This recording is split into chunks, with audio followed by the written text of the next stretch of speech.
an opportunity perspective in the preferred space, we think in this environment where concerns are very high regarding rising interest rates, you need to be aware of what security structures you're putting into your portfolio.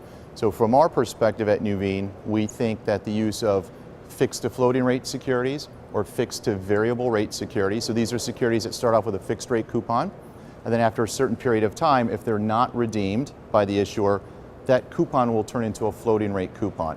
That helps mitigate your duration exposure, so your sensitivity to interest rates. And in addition, when rates do start to rise, those securities become the in-demand securities. So they tend to perform better than your traditional fixed rate coupon preferred. So that's one of the areas of opportunity that we see in our space. From a sector perspective, we love the banks. Banks, ironically, are probably one of the sectors that are poised to benefit the most when interest rates do rise. So from a fundamental perspective, we like banks, and from a structure perspective, we like our fixed to floating rate or fixed to variable rate securities. Now, what are the risks? These are long maturity securities. Some of them are perpetual in nature.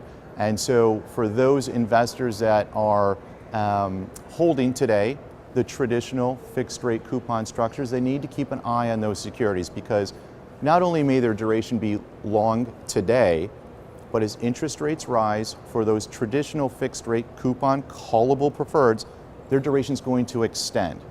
Now in 2013, when we saw the US 10-year Treasury rate increase 120 basis points, for example, our benchmark index, which is primarily fixed rate callable preferred securities, that duration extended by 2.25 years, almost a 50% extension. So people look at duration today and they may be comfortable, but you need to watch it because that duration can move over time as interest rates themselves move.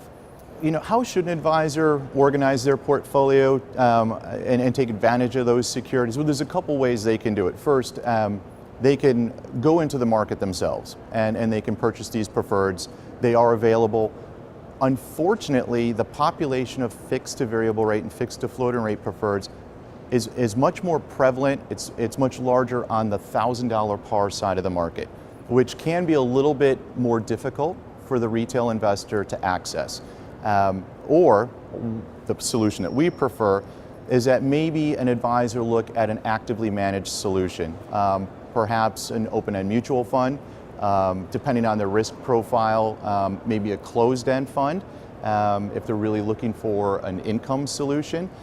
We do like the ETFs in our space, but I would tell investors be mindful of which ETF you look at and consider, because a lot of those ETFs in the preferred space are passively managed. So they're passively managed against an index, and a lot of those ETFs are $25 par only securities. So if you have a passively managed vehicle in the $25 par side of the market, that could create a situation where on day one, you have very little exposure to fixed to floating rate preferreds. And then as rates rise, you have a manager that really, because of the mandate, can't do much within that portfolio to adjust to that dynamic market.